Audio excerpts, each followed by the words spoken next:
Hello, everyone. If you like what I'm doing here, please consider subscribing, liking, and commenting. It would really help the channel out quite a bit. Thank you very much.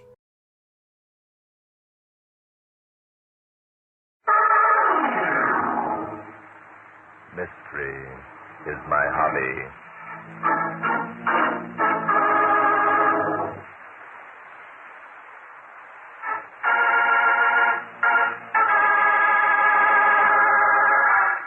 Good evening, ladies and gentlemen. This is Barton Drake speaking. For tonight's drama, I've selected case history number 73 from my book, Mystery is My Hobby. I call it The Case of the Walking Corpse. The heat in New York had been intense. For 5 days, nothing of an exciting nature had happened. On Saturday evening, Inspector Danton and I met at the air-cooled Lamplighters Club for a quiet game of chess. Well, Inspector, are you going to move or... Inspector. What? Did somebody say something? Oh, hello, Bart. Hello, Bart. By Jove, Inspector, I believe you were asleep. Me? Asleep? And I thought you were sitting there with your chin in your hand trying to figure out a move that would place me in checkmate. I was. Look, I'll move my queen up here. Now, how do you like that? Why, I like it fine, Inspector. I'll just come across with my castle and collect that queen for my very own. Oh, well, that ends that. Yes, it certainly does. You know something, Bart? What? We've played chess every single night this week. Are you getting bored, Inspector? Yeah, I'm getting bored. Tomorrow's Sunday, and it doesn't look as though anything's going to happen. I'm used to a more active life. Well, I think I can promise you some action in about 5 minutes, Inspector. Yeah, what's going to happen? Let me see, it's now 9:15. Arthur Avery said he'd be here shortly after 9 o'clock. Arthur Avery? You mean that old fuddy-duddy with all the dough who's trying to make a record collecting wives? That's the man, Inspector. I suppose you read in the papers yesterday that he's just married his 9th wife. Yeah, I read it. Married a red-headed nightclub singer named Flossie something or other. Well, what's Avery want to see you about? A murder, Inspector. A murder? Say, this sounds interesting. Who's been knocked off? Arthur Avery thinks his new wife has. As a matter of fact, he... Here's Mr. Avery now. I'll let him tell you his own story. Hello, Mr. Avery. Hey, sorry I'm late. Well, it's just as I suspected. The body was that of my wife. Oh, I'm sorry to hear that, Mr. Avery. Are you still convinced she was murdered? I'm positive.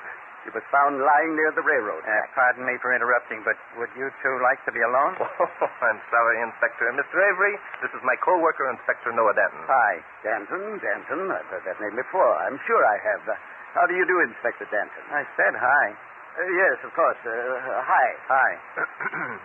How long ago did you view your wife's body, Mr. Avery? Less than 2 hours. As I mentioned to you over the telephone, the minute I heard that the body of an unidentified woman had been found in the town of Sydney, I suspected that it was Flossie. Why? I'll explain that in a minute, Inspector. I immediately chartered a plane and flew out there. As soon as I verified my suspicions, I called you, Mr. Drake. I see. Of course, the Sydney authorities have taken care of the body. Yes, of course. There's only one officer in the town. His name is Clifton Neal. He agreed with me. It was a pure case of murder. Why? I'll explain that in a minute, Inspector. Mr. Drake, money is no object in this matter. I want the murderer of my wife brought to justice. Naturally you do, Mr. Avery. A moment ago you mentioned a man named Jeff Morgan. Do you think he murdered your wife? Yes. Why? I'll explain that right now, Inspector. As you may know, Flossie was my 9th wife. Who doesn't know it? Directly after the ceremony, we went to my country place up in Meredith. I'd given the servants a holiday, and the day after our arrival, I drove over to the village for supplies. Returning, I found a strange automobile parked near the boathouse.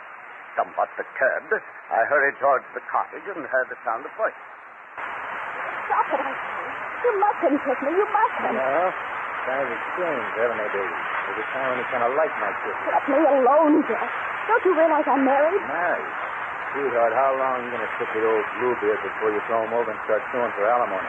I resent that, Jeff. Now, look, I got a proposition. I'm not interested in any propositions you have, Jeff Morgan. Now get out of this house. Arthur will be back in a minute. All right, George, we'll be back in a minute. So how would it be if I had a talk with Arthur and told him about Henry? Henry? Yeah, Henry Roberts. Didn't know I knew about him, did you? I don't know what you're talking about. Okay, so you don't know what I'm talking about. So I'll hang around till Arthur comes and we'll talk it over. We've got a few mementos Arthur might like to look at. Yes, you wouldn't. Oh, that's better. Now, do you listen to my proposition, or do we wait for oysters? Yes, please. I'm so happy here. Please let me alone. Okay, baby. It's up to you. Just listen to me. Always things are behind me now. I'm never going back. Never. I've gotten what I want, and I'm going to keep it. And the way to keep it is by being a good wife to Arthur. Well. Saints and angels. Is this a little sloppy Sterling that's tramping? Jeff. Okay, honey. Relax. Letting bygones be bygones is okay with me. I was just thinking now. There's one thing wrong with them sweet dreams of yours. What do you mean? Well, it's like this. Maybe you got what you want, and maybe you're going to try and keep it. Only I don't see how you're going to arrange that without you listening to my proposition. You see, All right, Morgan, that's enough. Get out. Arthur. Well, if it isn't little old Bluebeard himself. Where'd you get them snapping black eyes, Grandpa? Morgan, I'll give you 30 seconds to get out of this house. If you don't, You'll what, Grandpa? Arthur, not that. Don't shoot him. I will, unless he gets out of here. Now, take it easy, Avery. All I wanted to have a little talk with you. I'm not interested in anything you have to say. Get out. Maybe you would be if you looked at the people in these pictures. Jeff, you wouldn't. Don't worry, darling. I won't look at the pictures. I'm no more interested in them than I am in this man's blackmailing stories. Then you heard? Every word. Morgan, I've met men of your stripe before. What you can't understand is that there are some people in this world whose faith and love and belief in each other are all they need to achieve happiness. You're rotten, Morgan. And nothing you can say or do will change my opinion of my wife. Oh, Arthur. Now, isn't that a pretty speech? Just like out of a storybook.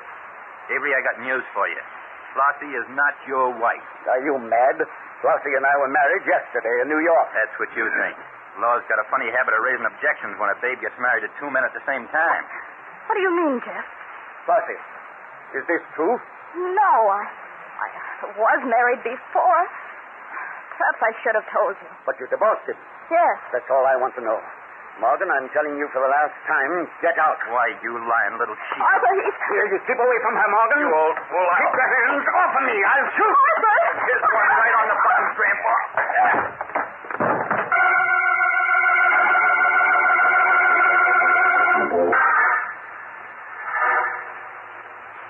Jeff Morgan is a bigger and younger man than I am, gentlemen. He knocked me unconscious. When I came to, I was lying on the living room floor. And Jeff Morgan and your wife were gone. Yes. Well, look, if she ran off with him... Don't be absurd, Inspector. Flossie didn't run off with him. He forced her to go. He probably knocked her unconscious, too. I get it. They got as far as Sydney, and Mrs. Avery returned to consciousness. She tried to get away and probably jumped from the car. That's exactly what I think happened, Inspector. Morgan, realizing that I knew she was with him in his car, carried her body to the railroad tracks, so it would appear as though she'd been struck by a train. That makes sense. What do you think, Bart? It doesn't make sense to me. Huh? If Mrs. Avery had gone with Morgan on her own accord... Yes. Now, if she hadn't gone with Morgan, I doubt if he would have left her body where it could be found. He'd have thought of some other means of disposing of it. Why? Because Morgan would realize there was no reason for Mrs. Avery to be in Sydney. She wouldn't have just wandered up there and fallen down on the railroad tracks. And since Morgan knew that Avery was aware his wife had gone out with him... Drake, if you're implying that Flossie voluntarily went with Morgan, I'll... Mr. Avery, I'm merely thinking out loud. There's something here we've all missed. Missed? But I was there all the time. You were there, Mr. Avery, but you weren't conscious when you and your wife and Morgan disappeared. You only hazarded that they were left together. But I don't understand. Suppose someone else were present, someone outside listening, as you had been doing. Say, that's a possibility. Yes. Mr. Avery, how far is it from Meredith to Sydney? About 50 miles. Does the officer there, this Clifton Neal, know of your suspicion of Jeff Morgan? No, I told him nothing. I wanted you to hear my story first. Good. I think the three of us had better go up to Sydney immediately, have a talk with this Clifton Neal, and view the body of Mrs. Avery. Oh, I sure, Mr. Drake. Glad to let you see the woman's body. Got her in my back room right here. In your back room? Yes. You mean there isn't an undertaking establishment in this town? Sure there is, and this is it. I handle the town's corpses as sort of sideline. You want to take another look at it, too, Mr. Avery? No, I'll wait out here.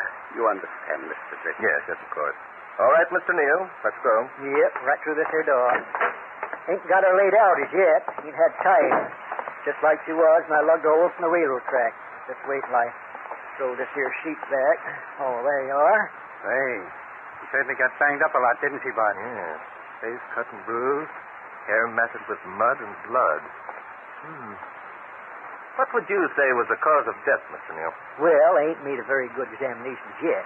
So I suppose I got to sooner or later, me being the coroner. And, The coroner? Yes. Say, you're rather a busy man, aren't you, Mr. Neal? Oh, not so busy. Folks don't die much in Sydney. There ain't many crimes committed, and there ain't never been a coroner's inquest yet, so, see, that gives me plenty of time to run the farm. Fine. Well, I'll be... Yep, farming ain't so good, of course, this year. It's been hot and dry for weeks. Now, it dropped surface water within miles. Kind of providential, this murder come You along. were going to give us your opinion as to how Mrs. Avery died, Mr. Neal? Yes, I was, and I will if I'm given a chance. Okay, go ahead. Well, you see, the way I figure it, Miss Avery was strangled. Thanks. Just how do you figure that? Why, don't take much figuring. See this here scarf? Dave Palmer, he was the guy who discovered the body and reported to me. Dave found her, and that there scarf was knotted around her neck tight enough to strangle anybody. Okay, but that doesn't mean she strangled to death. The scarf could have been tied around her neck after she died. Straight, yes, that's right, could be. Ain't likely, though. Anyhow, we'll know as soon as the autopsy is performed. And when will that be, Constable? Oh, tomorrow, I should say, yes, maybe. Ain't no hurry, I can see. And you don't see very well, chum. But it looks to me as though things are getting a little complicated. Yes, it does, Inspector. Tell me, Mr. Neal, did Arthur Avery know that his wife had been found with a scarf about her neck? Nope, he didn't tell me nothing, so I didn't tell him nothing. Way I figured if he wanted to get himself a private detective, it was all right with me. You see, I'm not proud. That's fair enough. Bart, how's this for a guess? Hmm? When the babe returned to consciousness and found she was riding along with Jeff Morgan, she started to yell and he strangled her to keep her quiet. We got to find this guy, Jeff Morgan. No, won't be hard about that. No, that's because you never had to hunt down a murderer before. Why, this Jeff Morgan is probably halfway to the coast by now. He must have got there powerful fast. You see, I was talking to him less than half an hour ago. What? Are you sure it was the same Jeff Morgan we were talking about, Constable? Must be. He lives only a couple of doors down the street. Him and his wife. Jeff, he used to be married to this here Mrs. Avery.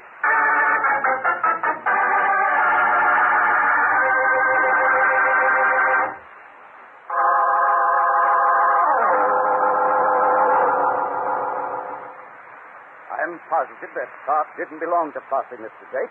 I'd recognize it in a minute if it did. I don't know about that, Mr. Avery. You were on your honeymoon, you know. Didn't your wife bring a trousseau with her? Everything my wife had, Inspector, I bought her. I have to pick out the things myself. Now, I prefer that you drop this rather intimate subject. Okay, we'll drop it. But we got to find out where that scarf came from. I think I know the answer to that, Inspector. Yeah?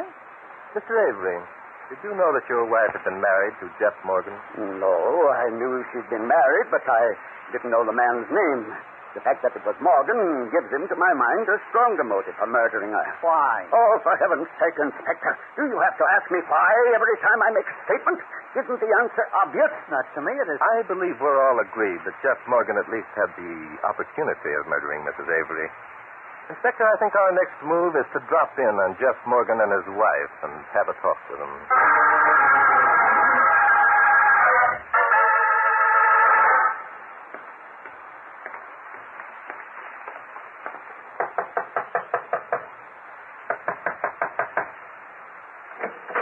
Well? Good evening. Are you Mrs. Jeff Morgan? Yeah, I'm her. What about it? We'd like to talk to your husband. What about? We got a murder story we want to tell him. Oh, you must be the two city cops Cliff said that Avery was going to hire. Well, come on in. Thank you. I'm Barton Drake. This is Inspector Nordatin. Hi. Okay, you're Drake and Denton. What do you want to know? Well, it was your husband that we He wanted ain't here. You expect him soon? Maybe. That's a smart answer. Where was he last night? Out? What time did he go out, Mrs. Morgan? I don't know, right after supper. What time did he get back? 9 o'clock. Oh, you're definite about that. How do you know it was exactly 9 o'clock? Because the mail plane to Chicago goes over then. I always check it with the clock. Oh. Was it that clock on the wall with which you checked, Mrs. Morgan? Yeah, why? Because it's an hour slow. It's an hour.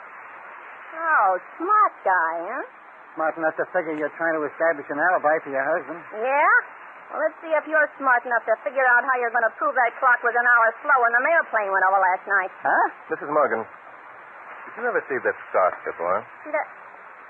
Where'd you get that? Clifton Neal found it tied around Mrs. Avery's throat. It belongs to you, doesn't it? No. No, I never saw it before. I see. Did you ever hear of a man named Henry Richards? Henry? Yes. Sure. Because Henry was playing around with Flossie when she was married to Jeff. That's why he divorced her. I thought so. And right after the divorce became final, he married you. Sure, why not? Not a thing, Mrs. Morgan, except you made a grave mistake when you followed your husband to Avery's home at Meredith last night. Who do you think you're kidding? Inspector, I think if we drive over to Meredith, we'll have no difficulty in picking up the final clue that will definitely establish the identity of our murderer.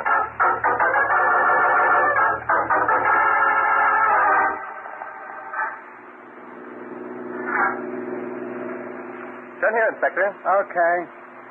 What time is it? Time, it's 4:30. It'll be done in another 15 minutes. That's good. I don't like to sleep in the daytime anyway, so maybe I'll be able to stay awake. Say, Bart, Yes, Inspector. I've been wondering how Mrs. Morgan knew that Avery was going to hire a couple of city cops. He told us he hadn't mentioned that to anyone. No, he told us that he hadn't mentioned any names. But Clifton and Neil knew Avery was going to get outside help. I imagine Neil mentioned it to Morgan. Uh-huh. Do you think that scarf belongs to Mrs. Morgan? I know it does, Inspector. Do you think she was in Meredith last night? I'm quite sure she was. Okay. Then you think she tied the scarf around Flossie Avery's neck? Are you trying to trap me into admitting something, Inspector? Oh, wait, turn here. Avery's name was on that mailbox. Okay. No, I'm not trying to trap you into anything. I'd just like to know who murdered Flossie, that's all, and I think you know. Knowing and proving, Inspector. Yeah. Knowing and proving are two different things. I wonder how many times I heard you say that. Say, Avery's got quite a place here, hasn't he? Yes, very elaborate. Stop here, Inspector. Say, Well, by golly, I just thought. How are we going to get in? We haven't any keys. we don't want to get in. What we're looking for is on the outside. Come along, I'll show you. Show me what? Look, that hot sequence that Avery told us about took place inside the house. True, but if my reasoning is correct, the murder took place outside the house. Sure it did. It took place in Sydney. Now, look, Bart. Hey, where are we going? Right here to the shore of the lake. It's light enough to see what we're looking for, don't you think, Inspector? It depends on what we're looking for, Mr. Drake. We're looking for footprints, Mr. Dalton. Footprints. Bart, are you sure you haven't got this case mixed up with the one we were on 3 weeks ago? Yes, quite sure, Inspector. By Jove. By Jove, what? Look there, Inspector. Those are footprints on the soft ground, aren't they? A woman's footprint. Sure they are. Why shouldn't they be? Maybe Flossie went swimming. Every once in a while you run across a babe who's willing to get her bathing suit wet. Do they go swimming in high-heeled shoes? No, Inspector. And look there. Those are footprints of a man's shoes. And over here, the two sets of footprints intermingle, indicating a struggle. Or a necking party. But there's one thing about you. You've never been married. That's true. Now, most honeymooners are prone to walk arm in... what are you looking at? Mr. and Mrs. Jeff Morgan, Inspector. They just drove up and parked behind our car. Well, I'll be... By golly, here they come. Hey, Bart, that guy looks mad. He is mad, Inspector, and I'm pretty sure I know the reason why. Anger is sometimes a defense against the guilty conscience. Guilty conscience? Then it was Morgan who... Quiet, Inspector. So you're Barton Drake, are you? That's right. My wife told me how you came busting into our house. Well, listen, you're not going to get away with it, see? Get away with what, Morgan? With pinning this murder rap on me. Only wish I'd been home when you called. I'd have told you a few things. Why don't you tell us now, chum? Nobody's stopping you. Go ahead and tell him, Jeff. Go on. All right, I will. It wasn't me who murdered Flossie, and I can prove it. Well, please do. Okay, wise guy. You think I can't, huh? Well, listen to this. I was out of the house only 2 hours Saturday night. I got friends who'll testify where I was the exact minute Flossie was murdered. The exact minute, Well, I didn't know anyone was aware of the exact minute Flossie was murdered. What? Well, you're crazy. Cliff Neal knew, and he told me. Funny thing, he didn't mention it to us. Bob, I'd hate to be in your friend's shoes if they testify you were out of the house only 2 hours Saturday night. Don't testify. Don't worry. You'd be making a mistake if you tried to prove you weren't here Saturday night, Morgan. The fact that your wife's scarf was tied around Flossie's neck satisfied me that you were. You can't prove that scarf is mine. There's a cleaner's mark on it that says I can. Cleaners? Yeah, you know, when you sent the thing to be cleaned, they stamped their mark on it. Oh, you're crazy. I never sent that scarf. You see, it's simple, isn't it, to prove a person is lying? And it's equally simple to prove a murderer guilty. Drake, listen. Lay off, will you? We didn't have anything to do with Flossie being murdered. Why don't you let us alone? I gather from your tone, Morgan, that you're afraid we can prove you guilty. That indicates to me that you were here 2 nights ago. You're afraid to admit it because of your purpose in being here. Yeah, that's it. Only you can't pin a murder rap on us. We didn't have anything to do with it. On the contrary, you had a lot to do with it. You were the direct cause. I wasn't. I didn't have a thing to do with Let me explain, Morgan. You and your wife read in the newspapers about Flossie's marriage to Arthur Avery. Avery, being a wealthy man and rather prominent because of his marital adventures, You decided to attempt a little blackmail. Your wife agreed. I didn't. All I did was drive Jeff down here. Shut up, Bessie. Well, now we know they were here. Bessie stayed in the car while you, Morgan, went inside. The sight of Flossie awoke in you fond memories. While Bessie waited, you and Flossie renewed old acquaintanceship. That's a neat way of putting it, Bart. Bessie was still waiting when she saw Avery's car approaching. She didn't have time to do anything but hide behind some bushes. Hey, that's when she lost her scarf, eh? Right you are, Inspector. Her hiding place was on the path that led down to the lake. She crouched there and watched as Avery came up to the house and looked in on his new wife and Morgan. Am I right, Bessie? Go ahead. You're telling the story. Very well, thank you. Avery suddenly burst into the house and in a rage attacked Morgan. Only Morgan was bigger and younger. And he knocked Avery for a row of banana trees. Right again, Inspector. That's pretty good guessing, Drake. Then what happened? I'm not guessing, Morgan. What I'm telling you is merely logical reasoning supported by evidence. I think you must have been afraid that you'd killed Avery. You convinced your wife that she was as much to blame as you. So you both headed home and waited to see if Avery really were dead. It must have been quite a shock when you found it was Mrs. Avery who had been murdered. Say, what? If that story's true, then it must have been Avery. Inspector, huh? there's someone in the bushes right behind you. Pretend you don't know it. Wander over that way. Oh, I get it. I'll just look around here a little part. Yes, that's fine, Inspector. Well, Morgan, are you going to deny now that you were here last night? I could. You haven't proved anything. You're only guessing. All right, mister, get out from behind those bushes. Keep away from me, Danton. Oh, you will. Look out, Inspector. It's Avery. I know it's Avery. All right, Avery. You won't take me. You won't. Oh, no. Put down that gun. I'll shoot myself first. Holy smoke. He did shoot himself.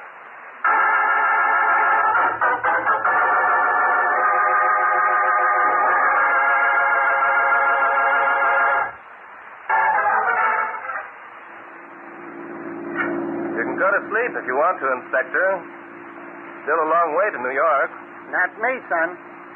There's some things I want to know about before I cork off. Oh, really, Inspector? Yeah, really, Inspector. That guessing game you played with the Morgans, for one thing. As far as I can see, you didn't have one doggone fact to support it. Oh, I had several facts, Inspector. Yeah, what were they? Well, I knew that Flossie had been murdered near the lake in Meredith, for one thing. How? Because when we examined Flossie's body in Clifton Neal's undertaking parlors, we saw that her hair was matted with blood and mud, remember? Yeah, but... A few minutes later, Neal told us that there'd been a long, hot, dry spell in Sydney, not a drop of surface water within miles. Oh, I see what you mean. No water, no mud, eh? Exactly, Inspector. Yeah. Okay. How did that prove that Avery was the boy we wanted? Oh, it added up, Inspector. There were only 3 people involved, the Morgans and Avery. You see, Avery wanted full revenge by having us prove that Morgan was guilty of the crime he, Avery, had committed. He knew that we'd likely discover that Morgan had been at Meredith. Yeah, but why couldn't either of the Morgans have murdered Mrs. Avery at the lake and then carried her body to Sydney? Well, but why, Inspector? Why what? Why would either of the Morgans have murdered her? You see, Avery was the only one with a motive. The Morgans wanted to keep her alive in order to exact their blackmail. Say, that's right, isn't it? Yep.